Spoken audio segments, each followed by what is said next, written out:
Here's an update from McKinley Park. And Kit and I reported on this a few weeks back. And Kit's actually done some really extensive reporting on this through Hardlands Media.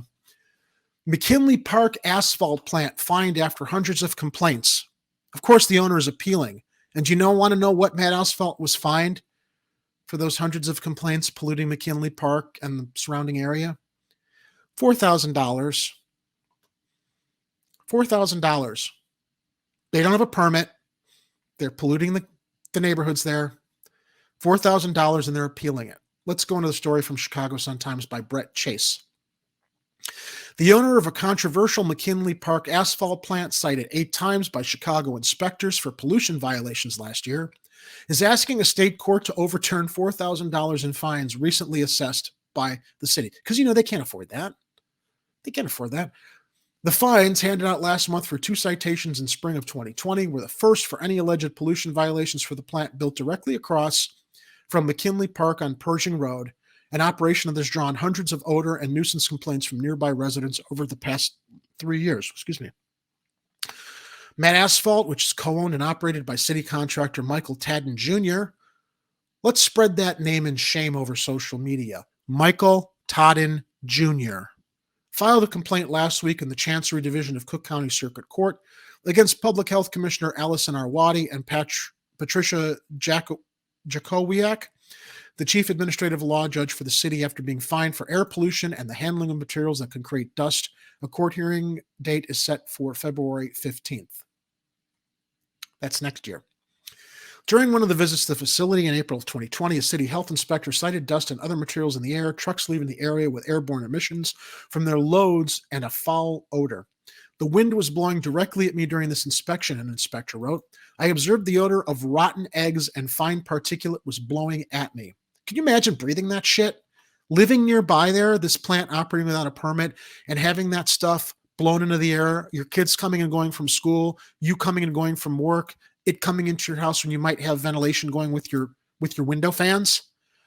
Tadden declined to comment, but has said that complaints about his asphalt plant they're overblown. He's previously provided the Chicago Sun-Times with a report from a consultant he hired that suggests odors may be coming from other sources in the neighborhood. You know what the story reminds me of? There was a great John Travolta movie made many decades ago called A Civil Action, where he played an attorney who filed a lawsuit against a tannery that was polluting the local water, that was poisoning and killing kids all throughout the neighborhood. And eventually, I think he lost the case, but then he took it to the EPA, and the EPA filed suit against the tannery, and justice was finally served after the efforts of the attorney that Travolta played in the movie. But there was a character in the movie played by Dan Hedaya. He was the owner of that tannery that was polluting the local community. And this guy Tadden reminds me of the character that Dan Hedaya played as the owner of the tannery polluting the neighborhood. The complaints about his asphalt plant are overblown. He's polluting the community. It's all overblown. Matt Asphalt takes every reasonable precaution to combat emissions and fugitive dust and complies with all state environmental emissions regulations and standards, Tadden's lawyers, Mara Georges, told the Sun-Times. That's why they don't have a permit. If they did, wouldn't they get that? Make sure everything's in order instead of having inspectors come out and fining them a piddly $4,000. The April citations were just the first for alleged violations for Matt. In July 2020, additional citations were issued. A city inspector during one visit described strong odors that smelled of chemicals and sulfur. These odors are very uncomfortable to inhale and instantly made me nauseous, the inspector wrote. A spokeswoman for the city law department declined to comment. A city public health spokesman confirmed that the fines were the first for Matt. The first, after setting down roots there and building their plant. A hearing date has not been set for citations assessed in July of 2020. City records show about 180 complaints have been made about the plant. 180. Largely related to odor, state officials have also have fielded complaints.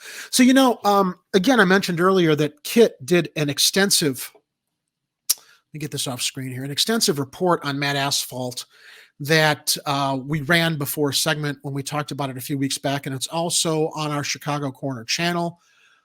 I posted it on our Twitter social media asking everybody to spread it. I'm starting to think now we might need to spread the Mad Asphalt story on Twitter and tag the EPA. Because if our local officials here in Chicago can't get their shit together, and if the EPA isn't already looking at it, maybe they need to take a look. There's much more at stake than the fines Tadden received last month. The plant has been operating under a state-issued construction permit that was supposed to be temporary until it went through a full review of environmental factors for a full-time operating permit that typically is issued for 10 years. But the COVID-19 pandemic has upended that process, and it's unclear when MAT will get its review. So clearly they're taking advantage of that delay because of the pandemic to just shove through what the fuck they want to shove through. One community group said the city is moving slowly on policing air pollution and suggested that plants such as MAT should be surrounded by air monitors. It took the city a year and a half for this violation to lead to a tiny fine they refused to pay, said Alfredo Romo. And seriously, $4,000 is nothing. Nothing. And in their arrogance, they're appealing this. Said Alfredo Romo, executive director of Neighbors for Environmental Justice, we need real enforcement. Every facility with a city air pollution permit should have a city monitor. Okay, so we're bitching, we're complaining. What can we do about it?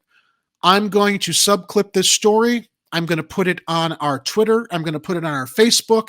When I do this, it's Tuesday. I'll see if I can get this out in the next day or so. I'll subclip this segment sooner than the usual cycle of putting it on next week. And I'm going to remind everybody and ask you to go to our Twitter and tag the EPA on it once the segment is subclipped, because shit's got to get done. And this is bullshit. Okay? It is. I'm going to call it for what it is. And let's see, our next story. Speaking of more environmental bullshit, how about this? We all saw this story last year, and it's completely related to what we just reported about Mad Asphalt. Another story we'll probably have to tag and tag the EPA if our local officials are not doing anything about this. City staffers, and this comes to us from Block Club Chicago staff, city staffers should be punished or fired for handling of coal plant implosion in Little Village, Watchdog says. 3 city employees should face consequences, and 1 should even lose their job over the handling of a smokestack implosion that left Little Village covered in dust amid a pandemic, the city's Inspector General said in his latest report. This also came from Inspector General Ferguson's last report before his departure. In spring 2020, city officials approved permits for Hillco Redevelopment Partners. Well, hey, at least they approved the permits, of course, without alerting the neighborhood into what an environmental disaster this was going to be, to implode a century-old smokestack at the old Crawford coal plant in Little Village. Activists urged the mayor's office to stop the demolition amid the coronavirus pandemic, but it moved forward anyway. Neighbors received little to no notice before Hillco and its contractors imploded the smokestack, which blanketed homes and streets in dust and debris on April 11th of 2020. How about this? Kind of looks like what we saw after 9/11, right? All over New York City. That shit's got to be really good to breathe, huh?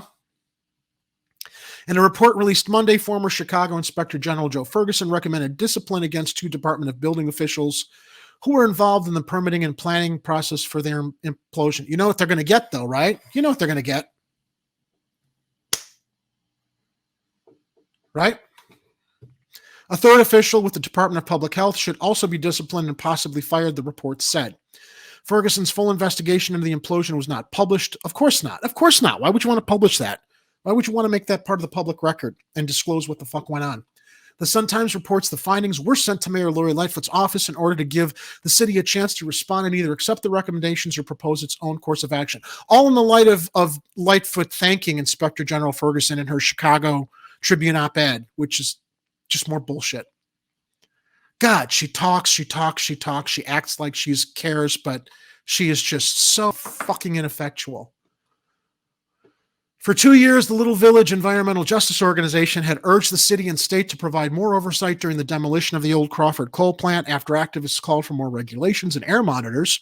This summer before the implosion, city officials told residents to close their windows and doors during demolition days. See this picture here? Close your windows and doors, everybody. Don't go outside. You only live there.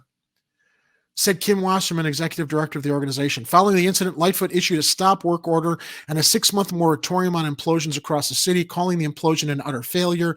The city fined the developer $68,000. Following the public outcry, the city approved increased fines for environmental polluters. $4,000 for Mad Asphalt. That's an increased fine.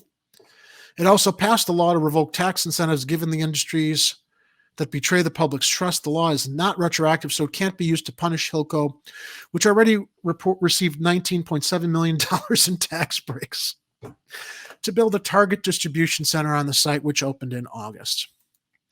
The city is also in the process of bolstering implosion regulations, which would include notifications to residents ahead of a planned implosion. More reactive governance from the city of Chicago, everybody. They don't plan, they react. What else is new? What else is new? Let's go to the live chat. Share some of your comments. I'm going. All right, from Arturo Medina. Yeah, seriously. Any city should be paranoid about pollution considering what has happened in Flint, Michigan. Absolutely. Absolutely. Off topic, but I like Jerry's microphone. That's a Tula mic. I got that off of Indiegogo. It's a portable mic I can take off here and record in the field with. Let's see here. More comments from War Deer Entertainment. We had international paper in my hometown. Fortunately, we lived far away from it, but if the wind was right, you could smell it somewhat. EPA uses explosions to clean Superfund sites. Not sure how effective the EPA will be. Well, that's discouraging. War Deer, EPA is a joke. It's going to take massive protests just to keep the damn water clean. Yeah, it does look like downtown New York City on 9/11. Residential neighborhood around the smokestack that was destroyed. People who are in power always get a slap on the wrist. They are never held accountable. If you or I did any of this, we would have the book thrown at us. Andrew, I'm not going to disagree. That's the rules for thee, not for me. Quote we always throw out here. Civil unrest in Beirut because citizens believe corruption led to a huge explosion a year ago. Could happen here in Chicago. Could happen.